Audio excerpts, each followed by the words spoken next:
وہ ماضی جس کے دروازے سے صرف تکلیف کی ہوا آتی ہے، وہ دروازے مت کھولا کر، بند رہنے دیں وہ کھڑکیاں اور دروازے، اس لیے کہ اس کا نقصان کیا ہوگا؟ آپ کا آج بھی تباہ ہو جائے گا۔ ماضی ہمارے کنٹرول میں ہے؟ نہیں، ماضی ہمارے کنٹرول میں نہیں ہے، بلکہ اگر میں یہ کہوں کہ کسی حد تک ہمارا مستقبل بھی ہمارے کنٹرول میں نہیں ہے۔ Am I right؟ ہمیں نہیں پتا مستقبل میں کیا ہوگا۔ اسکالرس کہا کرتے تھے مستقبل اتنا آپ کے کنٹرول میں ہوتا ہے جب وہ لمحہ موجود بن جاتا ہے۔ ایک ہے ماضی میرے کنٹرول میں نہیں ہے، ایک ہے مستقبل کسی حد تک میرے کنٹرول میں نہیں ہے، اور کب وہ مستقبل میرے کنٹرول میں آئے گا؟ جب وہ لمحہ موجود بن جائے گا۔ تو ماضی، مستقبل اور درمیان میں لمحہ موجود کیا آ گیا؟ پریزنٹ، حال۔ You have to live in your present moment۔ یہی تو سب سنتے ہیں، یہی تو سب کہتے ہیں، اپنے حال میں جئیں، اس لیے کہ ماضی میں ندامت ہے، مستقبل میں خواہش، حال میں عمل کرنے کا اعلیٰ مقام۔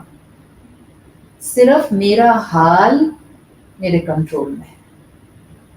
اگر میں اپنے حال میں اپنے رب کی رضا کے مطابق عمل کروں گی، میں اپنی زندگی میں وقت کا صحیح استعمال کر لوں گی۔ دس از ریکوائرڈ، ورنہ زندگی گزرے جا رہی ہے، ہم روتے دھوتے گزار دیں گے، نعمتیں ملیں گی آپے سے باہر ہو کر گزار دیں گے، اور جو چیزیں اللہ نے امتحان کے لیے دی تھیں ہم ان کو اپنے لیے لعنت بنا لیں گے۔ اس لیے بہت ضروری ہے کہ انسان اپنے حال کا بیسٹ یوٹیلائزیشن کرے، مستقبل اپنے رب پر چھوڑ دے۔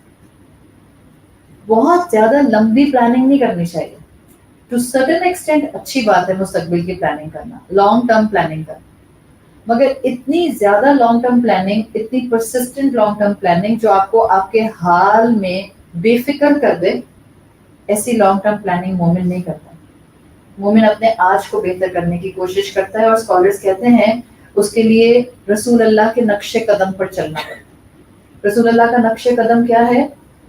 مجھے سوال کرنا ہے اپنے آپ سے، اللہ کے رسول کو وحی کا آنا خوش کرتا تھا، اللہ کے رسول کو قرآن سے تعلق خوش کرتا تھا، اللہ کے رسول صلی اللہ علیہ وسلم کو اللہ کی باتوں پر عمل کرنا خوش کرتا تھا۔ Every one of us has to ask ourselves، کیا مجھے قرآن پر عمل کرنا خوش کرتا ہے یا نہیں؟ کسی کو نہیں بتانے کی ضرورت ہے، ہم سب کو اپنے اپنے آپ سے یہ سوال کرنے کی ضرورت ہے، کیا مجھے قرآن پر عمل کرنا خوش کرتا ہے یا نہیں؟ اللہ نے اس آیت میں کہا وَلَسَوْفَ يُؤْتِيكَ رَبُّكَ فَتَرْضَىٰ، ان قریب آپ کا رب آپ کو عطا کرے گا اور آپ خوش ہو جائیں گے۔